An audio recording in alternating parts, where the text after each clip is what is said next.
Hello Brian, আধার card বাতিলের চিঠি আসছে বাড়ি বাড়ি। যাদের আসছে তারা খুব চিন্তায় আছে। তারা আধার কার্ডের মাধ্যমে কোনো কাজ করতে পারছে না। এবার তাদের জন্য মুখ্যমন্ত্রী হোয়াটসঅ্যাপ নাম্বার চালু করলো। আপনারা সেই হোয়াটসঅ্যাপ নাম্বারে অভিযোগ জানাতে পারবেন এবং ফোন নাম্বারও চালু করলো। তাতে আপনারা ফোন করে আপনারা অভিযোগ জানাতে পারবেন যাদের আধার কার্ড বাতিল হচ্ছে তারাই। এই ব্যাপারে মুখ্যমন্ত্রী কি বলেছে আমি সম্পূর্ণ আলোচনা করব, আপনারা শেষ পর্যন্ত দেখবেন। দেখার আগে যারা নতুন আছেন চ্যানেলটাকে সাবস্ক্রাইব করে দিবেন, আর যারা ফেসবুক থেকে দেখবেন অবশ্যই পেজটাকে ফলো করবেন। কি বলেছে দেখুন, আধার বাতিলের অভিযোগ জানাতে এবার হোয়াটসঅ্যাপ নম্বর 9088555544 চালু করলো নবান্ন। মানে হোয়াটসঅ্যাপ নম্বর চালু করলো। হোয়াটসঅ্যাপ নম্বরটা আপনারা নোট ডাউন করে নেন।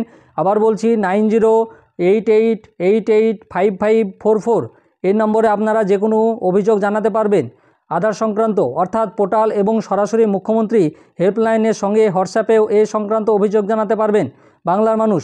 তবে সবচেয়ে গুরুত্বপূর্ণ হলো যাদের আধার বাতিল হচ্ছে তাদের প্রত্যেককে চিঠি লিখে ভরসা জুগিয়েছেন মুখ্যমন্ত্রী স্বয়ং। চিঠিতে মমতা বন্দ্যোপাধ্যায় বলেছেন, সকলকে জানাতে চাই রাজ্যের যারা এ কার্ড বন্ধের কেন্দ্রীয় বার্তা পেয়েছেন তাদের চিন্তা করার কিছু নেই। আমাদের সরকার সবসময় রাজ্যের মানুষের পাশে আছে। সরকারি যেসব সুযোগ সুবিধা তারা পান এজন্য তা মোটেই বন্ধ হবে না। মুখ্যমন্ত্রীর প্রতিশ্রুতি অনুযায়ী মঙ্গলবার দুপুরে ইংরেজি এবং বাংলা ভাষায় চালু হয়েছে রাজ্যের আধার সমস্যার পোর্টাল। পশ্চিমবঙ্গ সরকার মানে একটা পোর্টাল চালু করেছে, রাজ্যের আধার সমস্যার পোর্টাল। যে কোনো আধার সংক্রান্ত অভিযোগ জানাতে আপনারা আধার সমস্যার পোর্টালে অভিযোগ জানাতে পারবেন। কয়েক ঘন্টার মধ্যে সেখানে 150-র বেশি অভিযোগ জমা হয়েছে।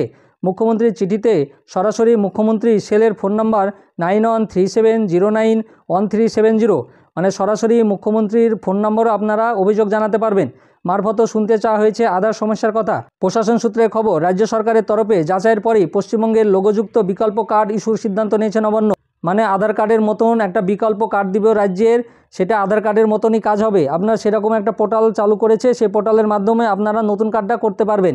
যাদের আধার কার্ড বাতিল হয়েছে তারা হোয়াটসঅ্যাপ নম্বরে বা ফোন নম্বরে অভিযোগ জানিয়ে দিবেন। মুখ্যমন্ত্রী এমন উদ্যোগ কেমন লাগলো আপনারা অবশ্যই কমেন্ট করে জানান। আর আমার এই ভিডিওটা ভালো লাগলে লাইক এবং শেয়ার করে দিবেন। আর যারা নতুন আছেন চ্যানেলটাকে সাবস্ক্রাইব করে দিবেন। আর পাশে থাকা বেল আইকনে ক্লিক করে দিবেন যাতে আমার পরবর্তী ভিডিওটা আপনি প্রথমেই পেয়ে যান। আর যারা ফেসবুক থেকে দেখবেন অবশ্যই পেজটাকে ফলো করবেন। ধন্যবাদ।